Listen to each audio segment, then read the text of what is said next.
Welcome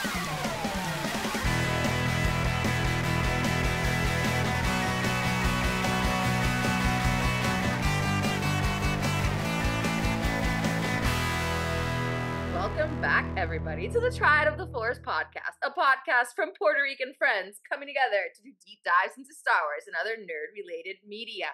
These are Bad Batch Fridays. Please ignore our unoriginality on the title. We don't care. We are just very excited to be talking about the third and final season of the Bad Batch today, focusing on Episode 4, Jurassic Park. Yeah. I'm kidding. A different approach. But aside from that, we are even more excited to have an awesome guest joining us for this conversation. Please let us welcome Silver Ciprián, otherwise known as Star Wars Thrifting. Welcome for the first time to the Triad. Hola. Hola. Listen, y'all. I'm actually really proud and happy to be on this podcast because, listen, Triad, listen, you guys, we represent our people, our gente, and to be another person of color on a stage, on a platform to talk about Star Wars is actually really honorable, and I'm really proud. So thank you all for having me. Thank you for your kind words. No, yeah, we're the ones that are honored to have you. It's one of those things that's always interesting to. Because I remember when I reached out to you so that you could be to join us to do this today. It was funny because then we just realized that we had a lot of friends in common in the community. It's one of those things we know all the same people, but somehow we haven't been able to connect. So it's it's long overdue. Today we get to connect. It's long overdue, and you're finally here, and that's great. Isn't that so funny how your mutual friends on the internet? First of all, when you're mutual friends in person, that's funny. But on the internet, there's a whole vast of people and things and stuff like that. But with y'all, I actually really admire what y'all been doing and covering stuff. And again, representing, just us, all of us, right? And I'm saying that in a really positive way. And it's really cool. And I honestly so honored the fact that you guys even invite me on to even talk about Star Wars and stuff like that. It's really, really awesome. So I appreciate that. You. Yeah. So thank you. And thank you so much for saying my last name correctly. Ciprián. With an accent in the A. We don't drop accents up in this. Absolutely not. Absolutely not. But Martinez, we all good.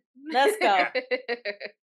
Before we get going, like I said, this is the first time that you're here on the channel. So, it's before getting things going, let's get to know you a little bit. Why don't you, we know you're the infamous Star Wars thrifting. We know, quite famous on the social medias for all your thrifting exploits. So why don't you tell us a little bit about that, like how you came about being known as Star Wars thrifting and what does that mean to you? How do you connect to fandom through that, like your relationship of thrifting with Star Wars? Just tell us all those little good things of Star Wars thrifting and Silver. It's so funny because I have the most obvious name, Star Wars thrifting, right? So those are very distinct words. But for me personally, being a fan, I was really fortunate enough to be I just turned 30. I just turned 35, so I've been a fan. I've been a fan for a while, but I was 10 when Phantom Menace came out in theaters, and I was a kid being just so hype in the hype realm of Star Wars coming back to theaters, and that was really cool. And being a 90s kid, that was all everybody can talk about in the 90s at elementary school. That's all we talked about. Star Wars, Star Wars, Star Wars.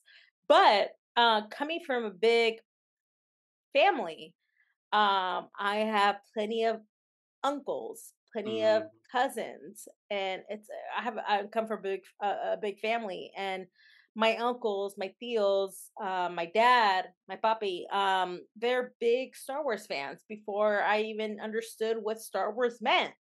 So they, Return of the Jedi was something that was always played at my house. during Christmas. Yeah. We were all making tamales on Christmas Day. Love that. Star Wars was always playing, Yeah. and it was a big deal for me. Even I had no idea what that meant and what that was all about. But Yeah. again, being a prequel kid, as we all like to deem ourselves, it was a big deal, and we were excited for that to happen. So, being a Star Wars fan, a young kid, seeing Phantom Menace in theater for the first time with my dad was a big deal. And then seeing all, Attack of the Clones or Revenge of the Sith afterwards, it was just like it just became such a big part of me. Yeah. So, when Star Wars Thrifting, my account came about, was it was during the pandemic. I like Yeah. all of us, spent time at Yeah. home. Yeah. Picked up my phone and started posting pictures of my Star Wars finds I would find at the flea markets and stuff. And for us, going to the flea markets as children was a big deal.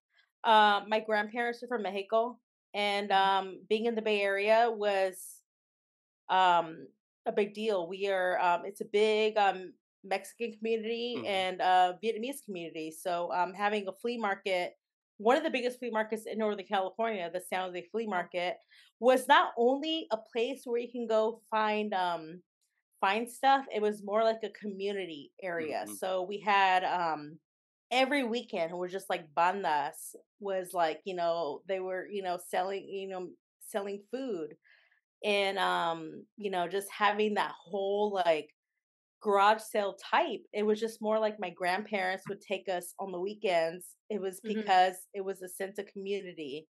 It was a sense for us to just go and hang out, and a Mhm. big deal for my grandparents to go and um feel like they were, it was just like a part of their home, like, just Yeah. hanging with again, a sense of community. So, going to the flea markets and stuff was like always a big deal for me. But as I grew older, it just always just was a thing to do on Saturdays, especially Yeah. in the Bay Area. So, for me, being a big Star Wars fan, thank you to my family members, I was able to see cool Star Wars stuff, and I just happened to collect it. Yeah. And then I did not expect for anybody to follow along, but it became like Right. this, like a snowball effect where people were just like, yeah, Mhm. like just like accepting it. And like honestly, like it's been so great. I have met so many people and friends to, because of this love for Yeah. Star Wars, but at the same time, I was able to tie something that I've always grown up with and always Yeah. find that sense of community again through my roots. So it's just been a really fun time. Yeah, and that's amazing, and like that's one of the things that we always kind of talk about, that we love hearing like everyone's stories, because especially when a story is different, is one of the most Hmm. joyful things, because we had like the Janelle and I had kind of like the traditional Star Wars story of just like, well, we just watched the movies The in the '90s, originals, and and then then moved the Yeah. thing, and it's just like very, which is fine. Don't get me wrong, but it's always like yeah. fun to see like a different flavor. Like, oh, I started with Star Wars Rebels, or thrifting with your family, and all these things. It's just fun to see like how we can There's so connect many to the entryways same thing. into Yeah, a love for Star Wars that Exactly. yeah, that it really upsets me when people like try to gatekeep, because there's yeah. so many ways to get into this fandom and love it from many different angles, and to bring it into like your own community and your roots. And hmm o sea, there's so many Latinos that love Star Wars also, and we were kind of like not represented for a really long time. We're starting to get a Uh-huh. little bit more represented now, but Yeah. there's a lot of other cultures that really love it as well, and it's hmm because it there's something very awesome about Star Wars, that it's like very inclusive in the way it's done, not in the way the fandom always interprets it. But Yeah. Absolutely. You know yeah, what? Us being like, like you could say we're Latinos, right? And like, yeah, we like, family and connectivity is so like incorporated in our ingrained into culture. us. Yeah. Hmm. Yes, where Hmm. like, we connect with each other because Hmm. of like, experiences and stuff like that. But like Yeah.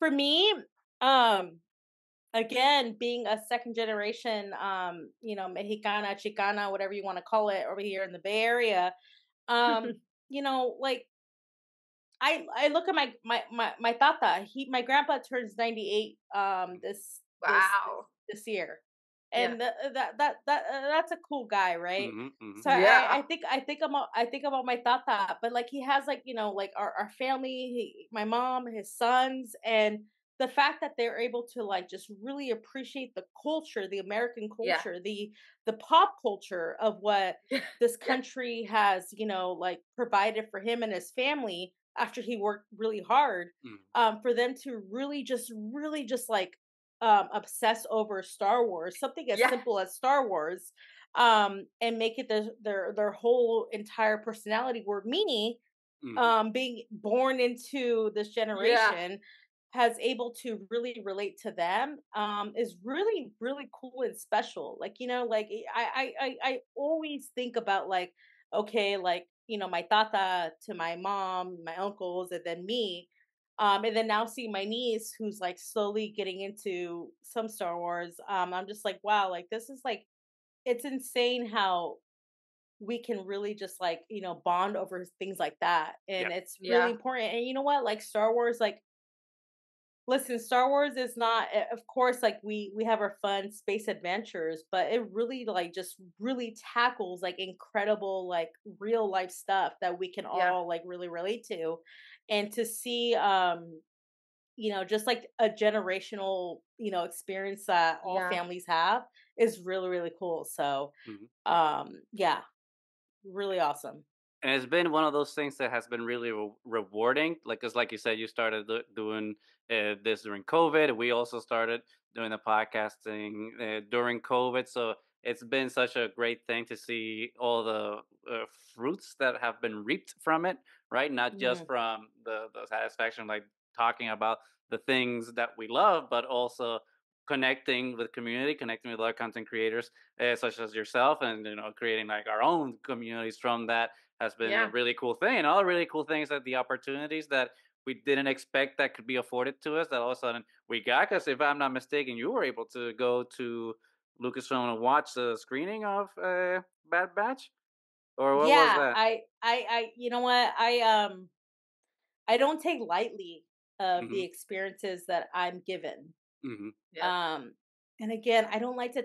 I'm gonna tie this to my tata, Mm-hmm. who's come to this country and then has given experiences, and then like I see the everything, the fruit that is bared afterwards, right? Mm-hmm. Yeah. And I don't take that lightly at all. But yeah, I started during COVID, and it's so Yeah. silly to me when I think about that.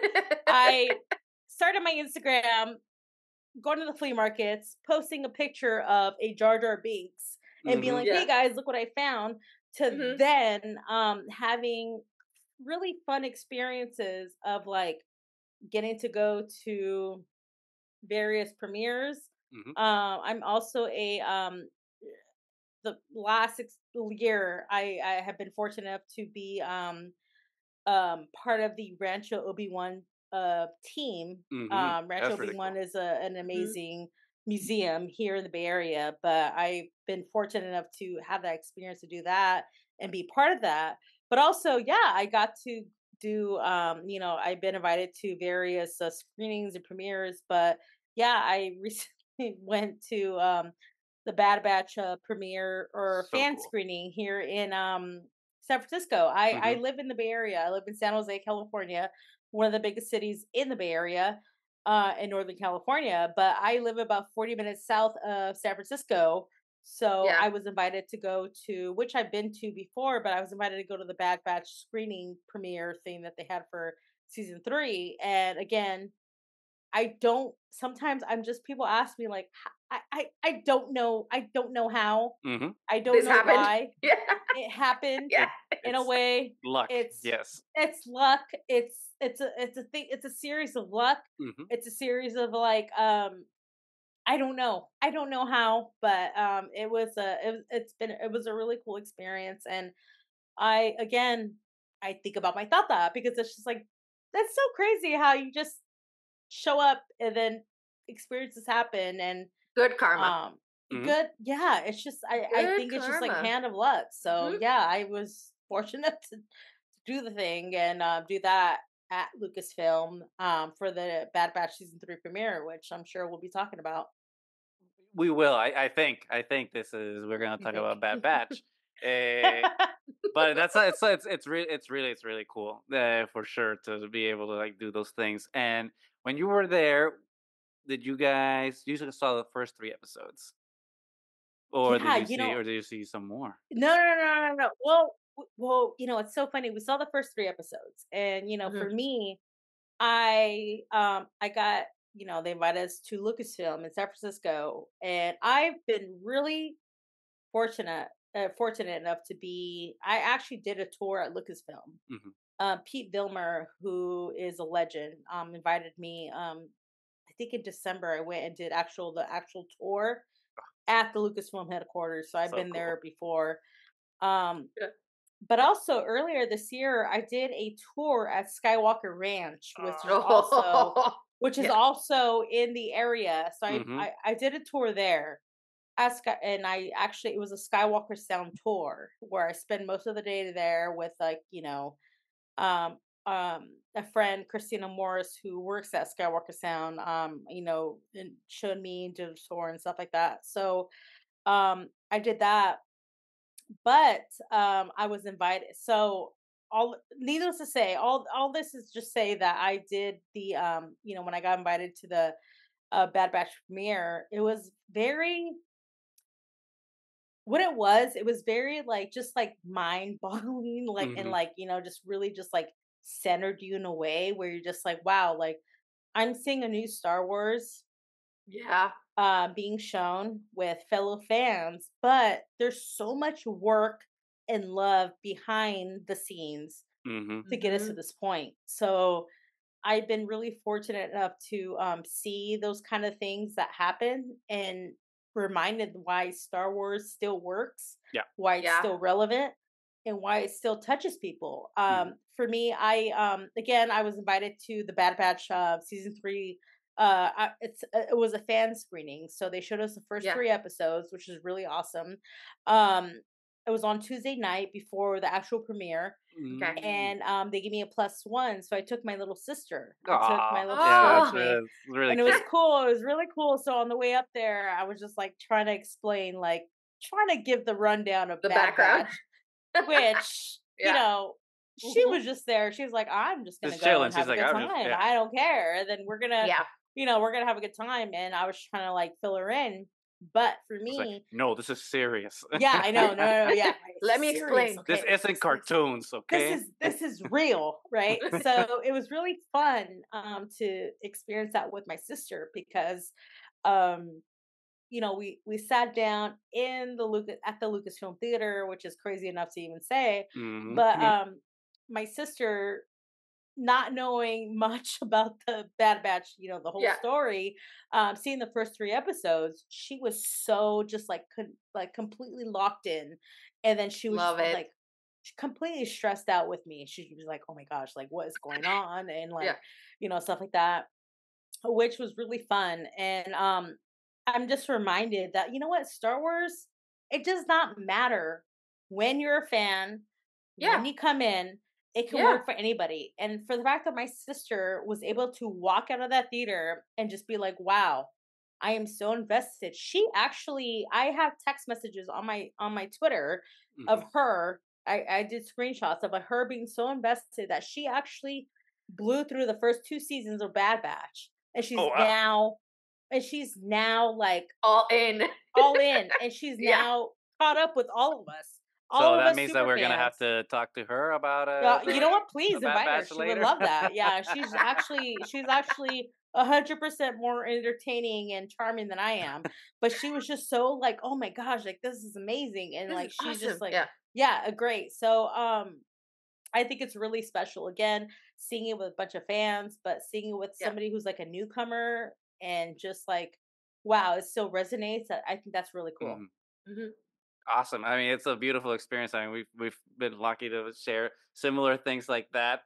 So we absolutely understand. It's one of those things where you have to the next day just pinch yourself and be like, oh, Does that it happened. actually happen? That And happened. Yeah. it's something that's definitely not something to take for granted and to be thankful for every day, right? Uh, so those were like the first 3 episodes, which, needless to say, I think kind of blew everyone away, and I think started the season on the right foot, for for lack of a better term.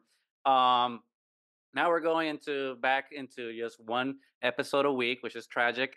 I know, but Ugh. now episode this fourth episode, which the aftermath of Shadows of Tantus, we kind of catch up with some of the members of the batch, which were not the members that I was expecting we were going to see this week, in more ways than one, and we'll discuss that. But it was definitely a thrilling episode with a cliffhanger ending that we'll definitely discuss Yeah. once we get to that. But yeah, so let's start just talking about reviewing, reacting, however you want to call it. And Nani, this is the first time that we watch an episode Yeah. and then react/review React on it on the same day. Yeah. immediately. So you probably saw it, what, maybe like an hour or two ago. Yeah. What was That's the best reaction. yeah, Yeah. yeah, well, Fresh off the boat. uh, did it pass the test? Was it a good episode? Is it a good It was. follow up? I thought it was great. First 3 episodes. Yep. I thought it was a great follow up. It, again, what you were saying, it wasn't what I was expecting was gonna happen with the characters. It wasn't. I didn't really think we were gonna get a buddy Omega and Crosshair episode, which I'm really happy that we got. Up, by the way. And Silver, just in case you don't know, my husband, we call him El Hosbando here. Hey. So because we were gonna be recording tonight and we're not sure what time he gets back from work, I was like, oh, should I just like watch it without you? He's like, well, kind of sad. Like, yeah, you can watch it without me. Is it 3 episodes again? It's like, no, it's just one. Oh, it's just 20 minutes or something. Okay, so just wait for me because I want to watch it. Yeah, right? Yeah. And so Hosbando loved it as well. He was just like, oh my God, like what is happening this season? I'm all in, like you were saying. I mean, they've really brought this show so much more than I was expecting when it started with season 1 up to this point. Like I really, really started falling in love with it with season 2 with all the character development. And now with season 3, it's been blowing my mind. And obviously we harp about the animation all the time, but this time especially, like it feels like a huge world. Like it feels like you're really into it. And I don't know. I'm really invested, and we're obviously gonna talk about how it ended. But I was like crying by the end of the episode. So when animation makes me cry, it's like already solid. You're good. You're amazing. Yeah. Move on. Silver, what about you? Like, how did the episode make you feel? Did you feel like it was a worthy follow up to the 3 episode premiere? Yeah, I just like what the first 3 episodes have shown us. I just feel stressed out. I like being stressed out in Star Wars. I like not knowing what's going to happen. But I agree. Like, I'm glad that we hit it off with Omega and Crosshair. Because I don't think especially with just it being 1 episode, I don't think I would, as much as I love a Hunter and Wrecker. Yeah. I don't think I would have been able to. I would have been really like stressed out and be like, all right, what's going on with them? Yeah, what's going on with them? Because that's where really that's where the drama is, right? So I'm so glad that it ended up with a continuation. Literally after like seconds, I feel like what happened with Crosshair and Omega. So it was it feels really weighted. It feels really like heavy, and as expected, it's the last season of the show. But I mean, I feel like they're really popping off with the look of it, the feel of it, and the sound of it. It just it seems heavy, and it seems like every moment is not wasted. I feel like every moment counts. Every frame is important. And I get a sense of that. And I definitely felt that way in this episode in particular. I think we really needed a breather, but also like a really good development between Omega and Crosshair. Yeah. The last 2 seasons, we got a lot of Omega moments with the rest of the batch, but we need a Omega and Crosshair um centric episode, and I think they really delivered with that. And it gave us the what makes a bad batch great is a good adventure episode, and it gave that with both of them, and they were able to really play off each other. And it was really good. Again, really weighted and heavy, and that's just some of the best Star Wars. Yeah. And like you were saying, it's especially about like that relationship with her and Crosshair, because we start to establish this in the first 3 episodes, but it's across the bars. So it's kind of just Omega just like trying to like push him to realize that all hope is not lost, and now to have them like actively try to like decide how they're gonna work together. and I love how it's always like her being all hopeful and like we have to do it a better way, and we have to try these alternatives, and him always like fine, just I guess your way, fine, it's okay. But like you said, there was so much tension throughout this entire episode, like because at this point we don't know what's really gonna happen. We all know they're not afraid about killing off important characters, so the entire time you're just like, what's gonna happen? Are they gonna get recaptured? Is this gonna go all wrong? So I think it was really, really cool, and especially to see her, they're giving her more and more independence with the episodes, and especially this time around with the just her giving the signs like I got this, I got the gambling, I'm good, I'm awesome, just leave me alone, and him like trusting her to do it, I thought was just precious.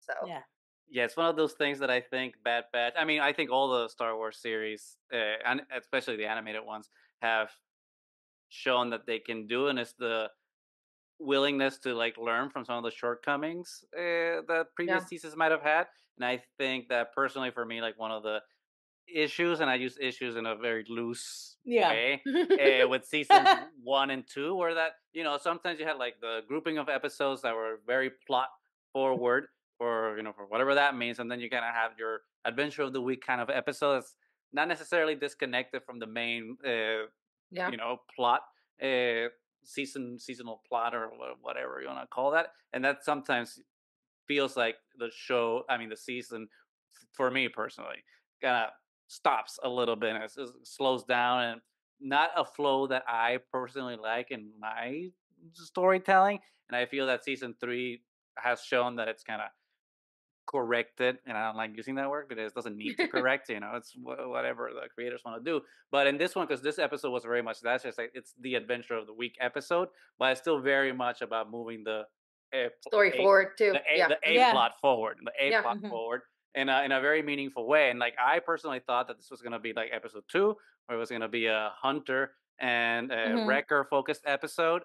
And then, we would have to wait for episode 5 to see what's happening with Omega and Crosshair, and they would just keep alternating episodes that way until they finally converge. And I was very happy to know that that wasn't the case, because no disrespect to my homeboy Hunter, but I've always felt that Hunter. We've had a lot of you, Hunter. And I feel, and Hunter, and again, no disrespect to the Hunter lovers out there, but for me, Hunter's just a poor man's Rex. So I'm just like, okay, I've seen that character a million times, so not as compelling to me as Crosshair and Omega are, because Omega and Crosshair are the ones that have been having the most character development through seasons 1, 2, and 3. So I feel like their stories are much more interesting, personally for me. And this episode kind of just cemented that, because now we get to see them interact in completely different environments. And I think it's funny to have seen them do this episode, because I feel it's very on point with some of the storytelling tropes that we've seen for the last couple of years, of the reluctant father with the adopted daughter type of trope that we've seen, obviously in Mandalorian with Grogu and Din Djarin and The Last of Us. I mean, Pedro Pascal, that's his whole career at this point, just accepting children and raising them as his own. So in a way, I kind of really, really like that about this episode, but not just about Crosshair taking the responsibility of caring for Omega. It's quite the opposite. It's them Yeah. kind of caring for each other and learning to be a team with each other as opposed to relying on Crosshair's Yeah.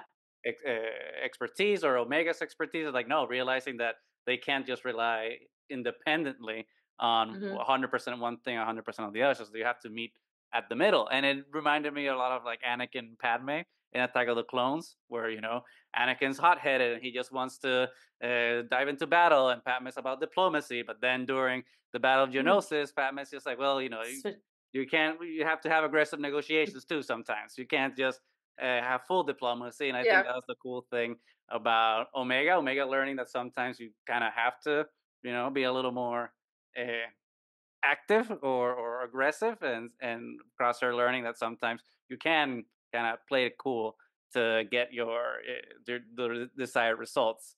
And now you mentioned this, I think one of the best parts of the episode, at least for me, and I want to see your guys' opinion, is that bar scene when Omega is playing poker with the corrupt imperial officer.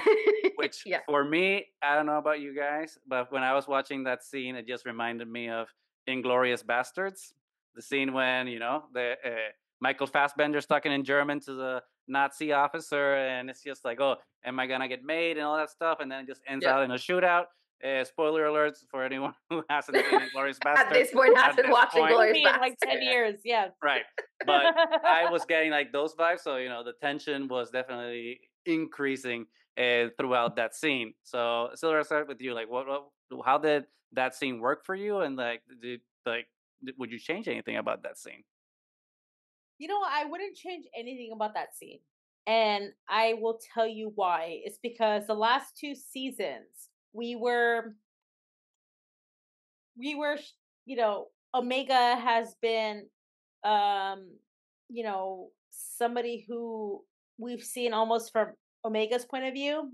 And I when I think about Omega, I think about my niece. My niece is a young girl who's like a sponge, who absorbs a lot of things and sees stuff, and almost just like, it's like a kid, you see them like Yeah. grow up, and they see stuff, and you see them like kind of like, portray that. But that bar scene is actually, for me as a fan, seeing the last 2 seasons was really satisfying for me.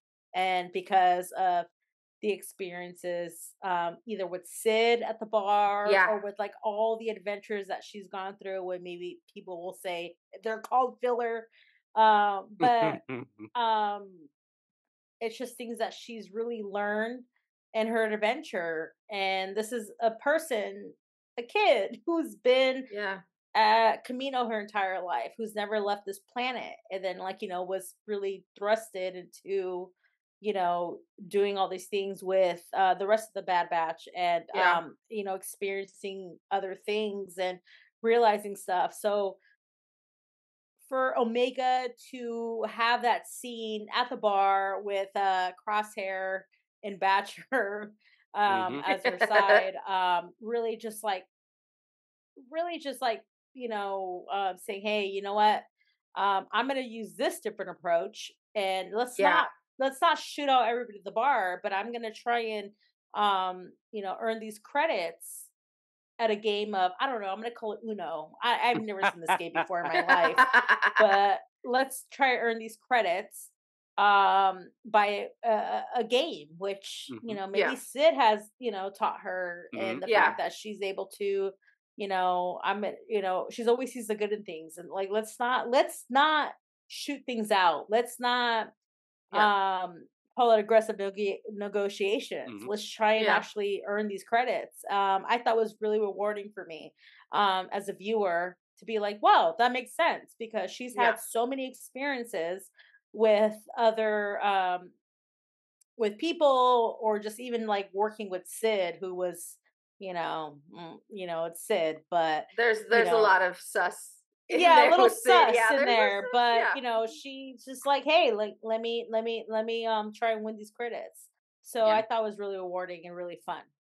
Yeah. Yeah, and speaking of Sid, I think that was the whole point of the scene, right? Is to kind of connect Yeah. back to Yeah. how Omega Yeah. takes everything that she has learned even from like characters that have betrayed her or whatever, but like to turn that into a strength of hers. Uh, Yeah. so Nani, yeah, how did you feel during that scene? Yeah, I thought it was great because I mean, not everything has to be a fist fight or a shootout or whatever. And Mhm. it just shows cunning and intelligence on her part and just trying to do something that if they would have been able to completely pull it off, it would have called less attention to them in the long run. I mean, it just so happens that the dude wasn't a complete idiot and figured out, from the crash and everything that they were suspicious people. Um, but it's also really good for Crosshair to see that as Mhm. well, because it's like, okay, I don't always have to be a soldier about the way that I go about things, because I think the Bad Batch was really hit by the fact that they stopped being soldiers and they've been trying to find their way into a different path. And especially for Crosshair, that we were all very surprised that it wasn't the chip and he actually decided to Mhm. be on the side of the Imperials. And now that we're starting to get on this like redemption arc, to see that it's not just about switching sides, it's about seeing things in a different way. Hmm. And then maybe sometimes we have to end up in a shootout because that's what ends up happening at the end. But maybe we should try different options first. And if those don't work, then, Sometimes you gotta punch a fascist in the face. Yeah, Yeah, yep, yep, we yep, all love to do that. yep, it's like, That's what's so cool about the episode being called A Different Approach, right? So you mhm. yeah, have Omega, doing your thing, but there's always a different approach for her. And at the end of the episode, she even tells Crosshair, all right, do your it's thing. And fine. then Mhm. Yeah, yeah, so and also like and then on the other side is like Crosshair just like, ugh, what is this kid getting me into? Like, yeah, like it's a different approach for Crosshair yeah, to be like, all right, well, let me take a step back. Let's not shoot out the place. Let's see what yeah, you have to bring to the table. yeah, So that's what's really cool about this episode being sent being that's the title of the episode. yeah. Yeah. And it's like both sides trying to Hmm. compromise and learn from each other as well. Because Absolutely. as cool as Omega's let's be peace, kind of approach, it doesn't always Hmm. work. Sometimes Mhm. you do have to get into the fight. And so it's kind of like them both trying to say, this extreme is not okay, this extreme is not okay, let's Hmm. bring it We together. have to be in the And middle. I loved it. And it's so Absolutely. early in the season, so Oh, I'm so much looking forward to everything that's going to happen, because I didn't really think that we were going to be this far ahead in what I was expecting of the Mhm. story already. Yep. So Yep. yeah, Yep. I'm like really excited for what's coming. 100%. Yep. And we had like that whole scene when everyone starts like blasting at everything. And it's very like, I don't know. I got a lot of Jurassic Park vibes, like you said at the beginning, Nanny. Especially like at the Yeah. end when the Imperial officer, I forgot his name. I'm not good with names, but the new Imperial corrupt officer Yeah. just gets the gates just open and the But then Rathar or they get whatever it sucked is in. just Yeah. grabs him, just like pulls him out. And he's like, oh crap, that's like the opening of Jurassic Park when Yeah. the Yeah. Velociraptor just eats the one Well, dude. it really looked like it from the beginning, like with the little Cage. cells that they have them in. Yeah. It Yeah. kind of looked like it. It was like the whole vibe. We're in Isla Nublar, was it? No, Blair, And yeah. Yeah. so and then like One poking of them, the yeah. animals with the sticks and the whole thing. And I was Yeah. like, yeah, this is Jurassic Park in space. Yeah. I If you don't got I mess got with them, you're gonna I get attacked. got Jumanji Yeah, feels. yeah, Yeah, when yeah, they yes, escape yes. and then they When When they they do all like escape, escape and they're all yeah, like going, I'm like, oh yeah, this is yeah, cool. This is Jumanji. cool. Yeah, it for was sure. Oh yeah, the and it looked stampede in awesome. Japan. Yeah, Yeah. Oh, it Hmm. looked great. Yeah. Yeah. it's Free one the of those things animales. that I always yeah, Yeah. it's one of those things that I always love to think about with Bad Batch is to think about where the animation is like right now today, and then just look back at not even season one. Let's look at the movie, and it's just like The Clone holy Wars. crap, yeah, the Yeah. Clone Wars movie, and be Yeah. like, wow, we have We have gone come a long a way. long way from just like stiff little wooden puppet animations with Yes.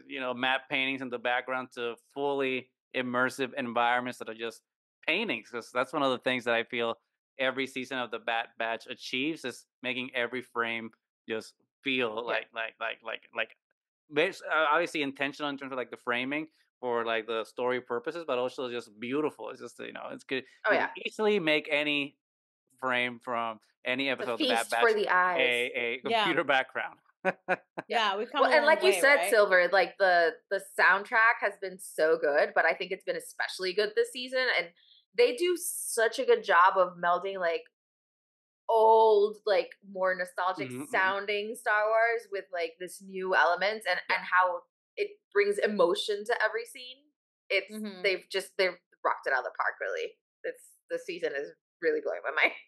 Yeah, no, so good. And it's with it being the last season of Yeah, the series, you can I always th- I think and relate to it being the final arc of Clone Wars season 7, Mm-hmm. right? Mm-hmm. Where you Mm-hmm. just like feel yeah, like, wow, they are knocking it out of the park. Yes. yeah, Visually, just yeah, with the sound effects, but yeah, also like the score, right? The yeah. The score scores, yeah. is just like really popping off. And Yeah. I have to give it to the Kiners Yeah. who at Yep. the final Oh yeah, season of this episode when Crosshair and Omega meet up with Hunter and Wrecker.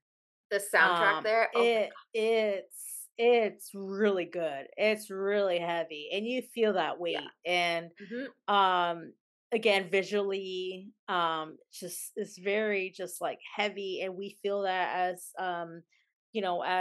the audience just like wow this is just Yeah, like really good stuff and I felt that since the beginning of the season. I was like yeah. this is just really just like amazing Like intense visually in the heart. Mhm. Yeah. intense stuff. And I'm gonna just say that it just Yep. reminds me of remember we were all watching the last season of the Clone Wars or that last arc. You're just like, wow, this is special. This is heavy.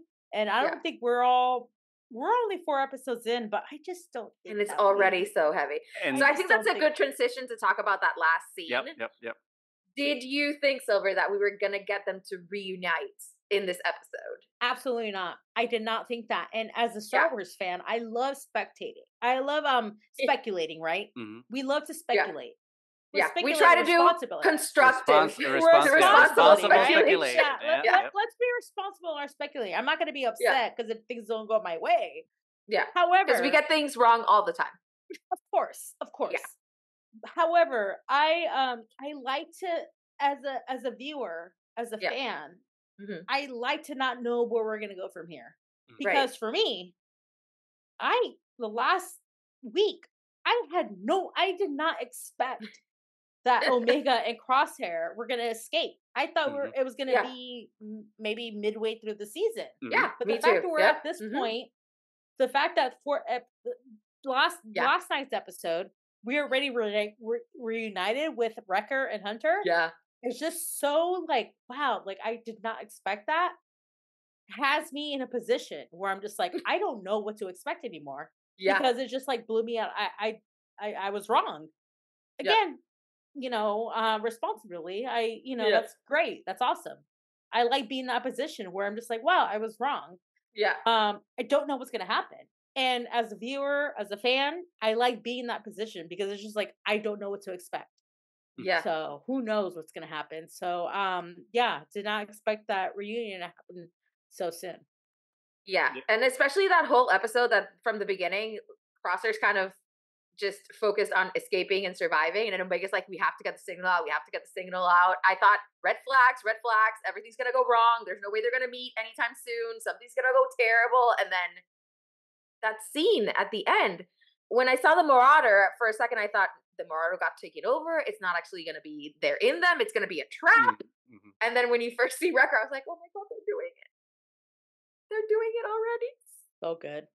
It was so good. And I mean, just Omega's face first with just Wrecker and just like the love there. And then as soon as Hunter comes out and it's like this extra Yeah. level of emotion and Mhm. like you were saying, the score accompanying that whole scene. And I love how it's just sometimes they fade like a little bit backwards and you see both ships Mhm. and just like the space between them and the play with light and shadow in between both ships is just Perfect. so amazing. And then Visually.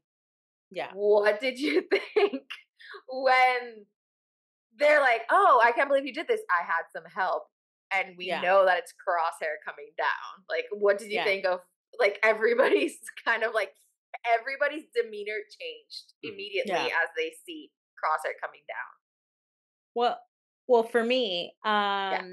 I expected that from Hunter and Wrecker, but I will Omega kind of say, steps back, right? yeah, Too? yeah. Yeah. I will say, and I mentioned this before, but the scene prior to that, when they escape, and Mhm. Omega's like, I sent, we're gonna meet up, Hunter and Wrecker. Um, there's this really interesting cutaway with Batcher, and me Mhm. being a dog mom, I know what Yeah. it's like for animals to really sense the way we Mhm. Yeah. feel. But when Wrecker tells Omega they may not be out there, there's a really interesting cutaway with Batcher, who's just kind of like caving in, just like, like he seems anxious. And Okay. as a dog mom, I know our pets, our animals, they're interesting creatures where they can kind of Yeah. sense how we're feeling, and I really feel like that was a really great detail of Batcher sensing Crosshair's feelings about meeting them up. Oh. Whether it was like Yeah. anxiousness, whether it was like, sadness, whether I don't know, Fear or maybe still fear, animosity. animosity, Yeah. shame.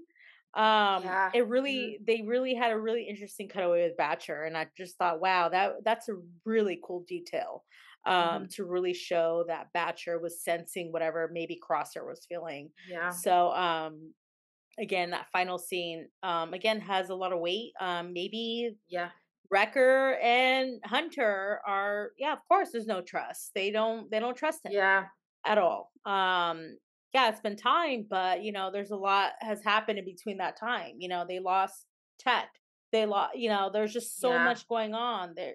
They had to deal with Omega being gone, and Mhm. the Yeah. fact that they have, yeah, Crosshair was one of them, but there's so much stuff that happened in between Mhm. where Yeah. they can't trust So him much anymore. betrayal and So yeah. much betrayal, so much just Mhm. like uncertainty where they just like don't trust them. And I just absolutely love the fact that, we had that entire scene of just like, Yeah. again, the music just popped off during that scene. And the way that they just ended the episode with that was Yeah, just like right there. Nobody even incredible. saying a word, just like cut to black. Incredible. So Done. that's just really just topped off the episode for me.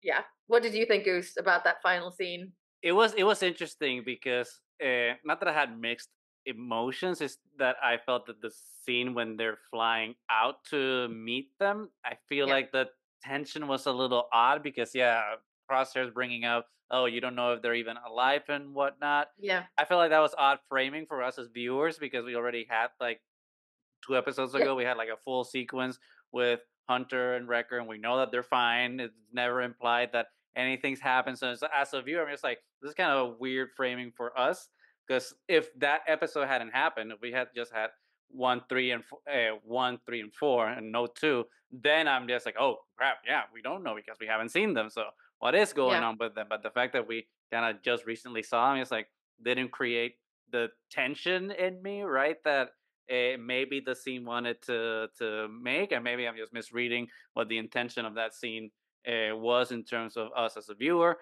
But I mean, yeah, maybe it goes to Crosshair's mentality of maybe he just wants them to be dead so he doesn't have to face them yeah, kind of yeah, situation. absolutely, So, absolutely. yeah. But but I agree with that. Everyone has said it. I don't, we don't need to keep gilding the lily on that one. But because the scene was framed very well, and one of the things that I thought was really cool though was that to me that scene reminded me a lot of Revenge of the Sith when Yeah. Anakin when Padme lands in Mustafar, and then she Mhm. comes up and she's hugging Anakin. They're having like a sweet moment, and it's happy, quote unquote.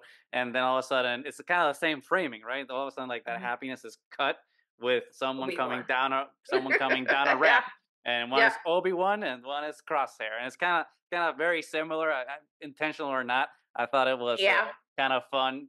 Well, not fun because that's not a fun scene, I guess. But interesting to just see the parallels there, which maybe that Instagram account Star Wars Parallels will maybe do that one. And if you do, just hit us a hit us an ad for the idea. Uh, Even though I'm absolutely sure that every single Star Wars fan thought about that, so probably not unique. But yeah, and I thought it was ballsy too to just be like, hey, cut to black and to be Yep. continued. Leave So it tune right in. there. And also the fact what everyone has been mentioning too is just how and breakneck speed the season is going at, from just like, yeah, breaking out of Tantus as fast as they did and then reuniting the batch as fast as they have. It's just like, oh crap, like this season's not messing around, because if by Yeah. episode 4 we're already Yeah. here, that means that like the things that are coming for Yeah. the rest of the season, Yeah. especially the latter half of the season, is gonna be insane. Because It leaves so much more room for storytelling. yeah, Like, yeah, once we get through what we were expecting to take us, like, till about what, halfway through the season, I think we were thinking about mhm, these events. So now it's just like, oh, we're only 4 episodes in. Now we get all this other extra stuff, and then they can really dedicate time to it. And they're doing such a great job of just focusing on these individual characters and letting them grow, that I think this is just the season's going to be really intense, yeah. but very rewarding to watch, I think. So, Yeah. And I mean, and now we have to speculate responsibly, right? Because we have so many loose threads now that are going to be followed up with Hemlock and Nalase, and what's going yeah. to happen with her, and what how he's going to try to hunt down the batch, and obviously the Mhm. contentious reunion between Crosshair, Wrecker, and Hunter. So, Silver, what do you think? What do you think's going to happen next episode? What's that dynamic between the bats gonna be like, do you think? Yeah, so like I said earlier about Crosshair maybe not really too ready to reconcile with Yeah. Hunt Hunter and Wrecker.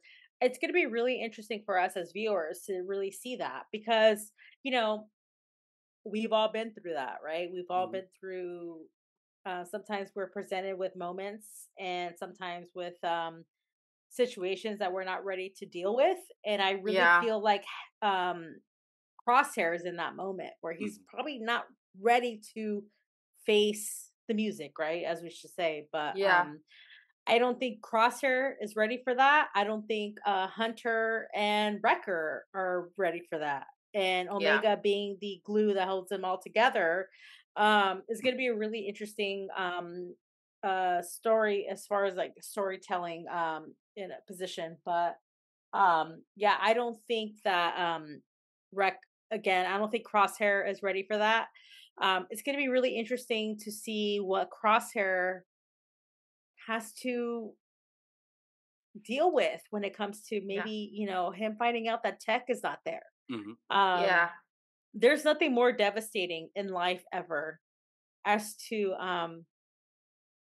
having to um try and reconcile with somebody when they're no longer there Yeah. to, And you be there can't make for them. amends with that person anymore. Yeah. Can't make amends for that. Hmm. And I think that's the most heartbreaking thing that anyone can ever have to go through.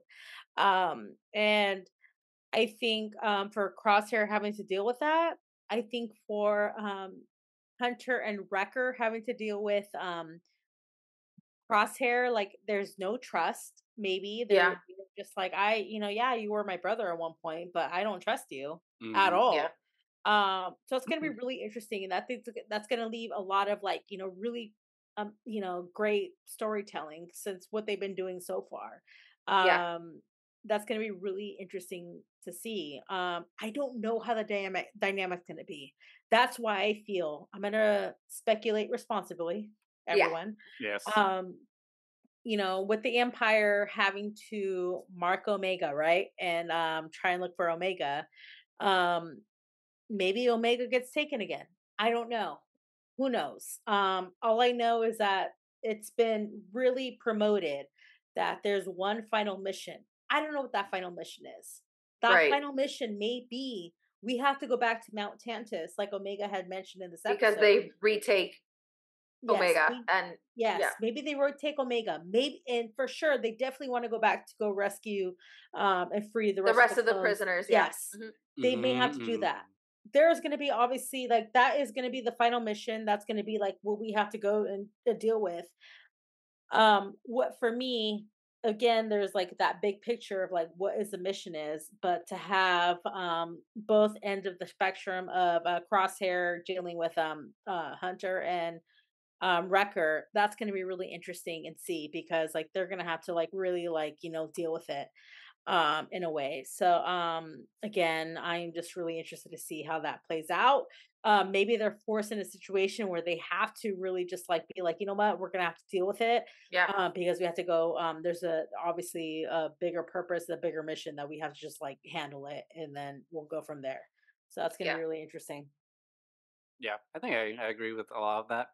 Danny, what do you think? What's your Yeah. speculation here? I mean, we also have to add in the fact that we're getting a bunch of other characters. Like we know Echo is coming back for sure. So how does that do with the dynamic? Because Echo wasn't originally a part of the batch, but he was for a long time, and he was there when the fallout and everything happened. We for sure know that Asajj Ventress is coming in, and how that's going Oh to play yeah, out, we have no idea Huge yet. one. I'm super Fennec excited. Shand, Cat Bane. We got everyone coming back. Huge So one. we have all these people that are coming in that are every single one of them are going to have something to do with the dynamics of how the Bad Batch works, which is, it's so great because it really is about, they're a family unit, and how, you know, all these external and internal relationships happen is, to me, incredibly interesting. And then we also have what's happening with Crosshair. We've seen that he has the shaky hands. Is that a physical thing? Is it an emotional thing? We don't really know yet. And like so much of his identity is tied. Like that's his name, Crosshair. The fact that he's a sharpshooter, and if that is affected by the fact that he can't really control a gun anymore, how much is that gonna change his identity? Yeah. So I'm looking forward to them exploring that more. And as I've said every single time, I can't wait for Omega and Boba to meet. I'm calling that's gonna happen. It has to happen. I mean, it has to. It's. I wouldn't say that they're teasing it, but the fact that the two Daniel Logan's back as a voice actor. Exactly, the two unaltered clones, one's alpha, one's. This is, come on, just give Alpha and Omega. Give the people what they want. Yeah, we all want to see it. But but yeah, I agree. I think one of the interesting things is definitely gonna be how that relationship is repaired, and I'm gonna probably be wrong, as I always am.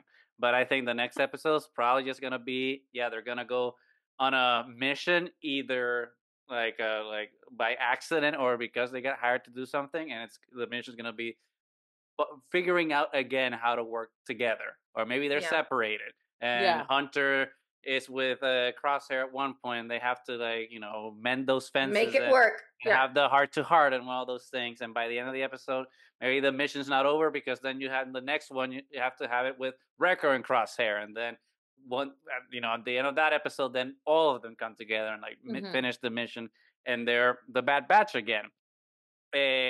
What I wonder though is if that reconciliation between them, what will it mean for them as a team? Does it mean that their understanding with each other means that they can also understand that, okay, Crosshair has to go his own path, because not because they don't want him back, but because he feels that he just isn't part of that. Their relationship is healed, but he's just not part of the team, just like Echo decided on season 2. Or if he actually does come back and rejoin the team fully, or just dies, who knows? I mean, I think Star Wars has taught us anything, is that redemption for fallen characters is usually, well, if you turn back to the light, we have to kill you, and it's kind of 100%. And it's kind of disappointing. It's just like, show us what redemption means. Show us how you live with that trauma and that burden, and how you atone for it through life instead of just death. And I think that would be like a really good thing. But I agree with what you were saying, Silver, about having to rescue all the other clones that are in Tantus, because one, it's set up by Omega in today's episode, but then also it's the fact that it just makes sense as catharsis for the Bad Batch to bookend the Clone Wars with just all the clones rest of being the clones rescued, and kind of having their exodus and going to the promised land, and Omega is like their Moses, and they just go, and it's just they're happy somewhere far away from the reaches of the Empire. Hopefully, please not in Pabu, because we know Pabu is gonna shit's gonna go down there. So let's find a place where people can please be happy, because that place rarely exists. Because I don't know if anyone's played Jedi Survivor, but there's supposed to be the one Jedi Paradise, and then it's also ruined. So let's just find a place for the clones to be happy. That's what Yeah. I want. Yeah, you know what? And that's what's so captivating about this entire show, right? It's the transitional period, and we've seen that with the Empire and how that looks.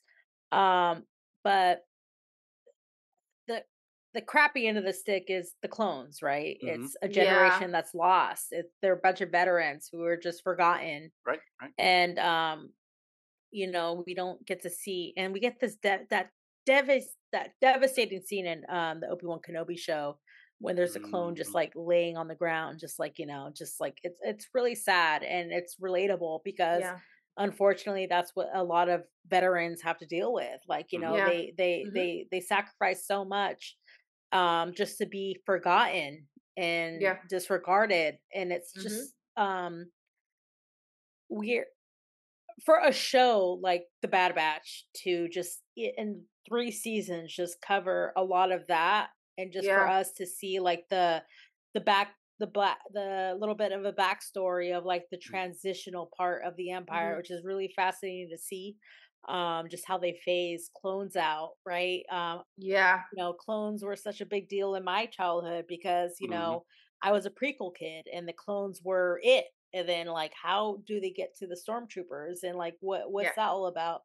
But to see that transitional piece is really, really interesting and Mhm. fascinating to see. Um just leads to a lot of questions still, and I'm just so excited to see how that's going to wrap up, obviously, in that aspect. Of course you have a rest of the season to go and see how that goes. um but if I want to speculate responsibly, Yes. Please do. um I would like to think that Omega does make it at the end of the season, Yeah. and I would like to think that Crosshair makes it at the season. I don't feel Mhm. like Hunter and Wrecker will, as I hate saying that. Oh. Interesting. Just because in a way where I think Crosshair, and they show that with Batcher, the dog, Hmm. um, in the season, who's just like the dog that just like, really is aggressive, who's angry, um, who Omega just tries to give a chance. Yeah. What I see what happens in this season, I would like to think that Omega and Crosshair make it out, who are, become that family with each other and with Batcher, hopefully. um and Yeah. hopefully they spend the rest of their just what Rex and Echo does, and they're just gonna try and like save um clones. But unfortunately I feel like maybe Wrecker and Hunter just Hunter don't make don't it make out. it. Yeah. Damn. And Damn. I That's hate dark. That's I dark. Holy crap. I hate speculating, but I'm gonna do it Yeah. responsibly. But I Yeah. just feel like maybe if anyone's gonna make it out, I want to say it's gonna be Crosshair, because that's He the one deserves it. that Yeah, he deserves it. After the redemption. Yeah. Yeah. after the redemption, I want to see the redemption. I want to see Yeah. the redemption follow through. And yes, like being a Star Wars fan, we redemption We happens, but need we we need need it. somebody to be redeemed and actually bear the fruit of being redeemed and Right. not Yes, just immediately be. Yeah. and then like like go on and like maybe it has like a greater purpose, and like Right, right. really Yeah. just trying Be to. rewarded for for Yeah. finding the light. Yeah. So I don't know. I have a lot of thoughts and feelings. Obviously, we're only on episode 4, so that's I insane. know. I know. But Yeah. like you said, it's been so deep already. Sorry if I laid it So all, just no, it's gonna be laid Sorry. out my we feelings. no, last season we knew at least one of them were gonna die. I think I said it was gonna be Hunter because to me Yeah. Hunter is like the more generic kind of Yes. Yeah. character. And He then can go. I when agree we with that, and lost, I agree with that. yeah, I agree with and you guys say. Yeah, I think Hunter's like okay, but yeah, I mean, he's cool. He looks cool, but he's yeah, fine. he's a bargain bin Rex. But I then when agree. we lost I Tech, I was Ah, devastated pain. because there was Yeah. so much character development happening for Tech last season, and I just fell in love with that cinnamon roll. And then he just destroyed. yeah, Destroyed. yeah. That's how I Yeah. feel. I feel like honestly, I agree with you all. Like Yeah. Hunter, I know Hunter is like the main guy, but I'm just like, but he's like he's really the most generic, less like interesting of them, honestly, and that's like why personality wise. I feel like the good story stuff is with Crosshair. Oh yeah. Hunter is definitely a slice of white bread. He's Wonder Bread. You know, it's fine. You'll eat some toast, but you know, right? No spice.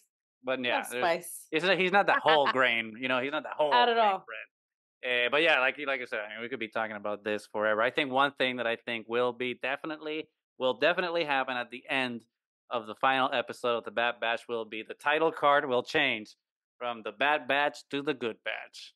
I'm gonna calling it now. Let's do it. God, I hope that doesn't happen. That's oh my no, gosh. Please don't.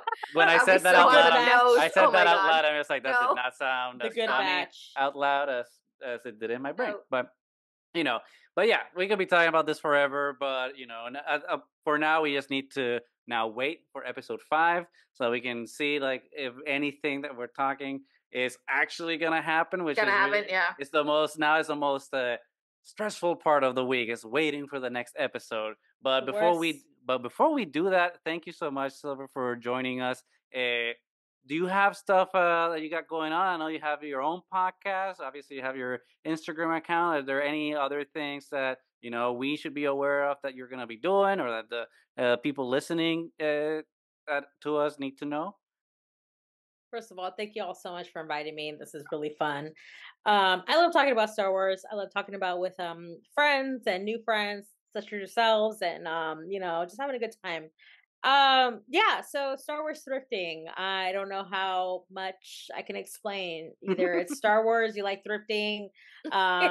That's what I do. So I'm on Instagram and Twitter or X, whatever you want to call it these days. Now, I'm on the social Star Wars thrifting. I'm a collector. This is a small room, but I have an entire garage of just all my thrift finds, and I like to go and collect stuff through secondhand stuff. I like upcycle, recycle stuff, and you can find me at flea markets, garage sales, thrift stores, and all that fun stuff. DMs are always open. I love talking about Star Wars. I love meeting new friends, so find me there. I have my own podcast called Into the Garbage Chute with my friend Riley, and Into the Garbage Chute. You think about a garbage chute, it's really messy and chaotic and unorganized in there. So that's my podcast. So we just go and have a good time and talk about Star Wars. So check us out there. Love it. But thank you all so much for having me. I really appreciate it. Thank you for joining us, and thank you for putting up with like our last minute scheduling, shuffling. No definitely worries. do appreciate it, and we will leave links down below so that everyone can just have the easiest time finding your stuff, and so that they can go ahead and follow you, because this really is a lot of fun content, and it's one of the great things of just finding other friends that have such joy and passion, because it's it's one of those things that I think we need a lot more in fandom. Is less talking about the things that annoy us and more celebrating the things that make us happy. And I think you're definitely like one of those content creators out there that is just infectious joy. So thank you for what you do and for just being a beacon of happiness in the fandom. Thank you so much, guys. I appreciate it. It was great. It was so much fun. So I think with that, we're signing off. Yes, we are Triad of the Force. Thank you so much for listening to us. Like, subscribe, leave a comment. Let us know what you're thinking about the Bad Batch so far, Star Wars in general. Let us know. Silver, wow, you were amazing. It's so nice to meet you and get to talk to you. We need to meet in real life at some point, but it's great talking Star Wars. And until next time, may the Force be with you.